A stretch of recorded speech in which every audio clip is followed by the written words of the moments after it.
আমার প্রিয় ফুলের তালিকায় সবচেয়ে প্রথমেই আছে গোলাপ ফুল। আজকে যখন সন্ধেবেলা বসে বসে বোর হচ্ছিলাম তখনই চোখ গেল এই টিস্যু পেপারটার দিকে। তাই ভাবলাম এটা দিয়েই আজকে কিছু করা যাক। তাই আজকের পুরো কাজটাই এই টিস্যু পেপারটা দিয়েই হবে। প্রথমেই টিস্যু পেপারটাকে গোল করে কেটে নিয়ে তারপরেই পেপারগুলোর সাইডে কালার করে নিলাম।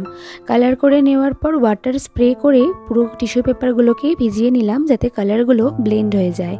তারপর একটা কফি কাপে পেপার কাপসে সাইডে গোলাপ ফুলগুলোকে একের পর এক আঠা দিয়ে আটকে নিলাম। এবার কীভাবে আটকালাম সেটা তো তোমরা দেখতেই পাচ্ছ।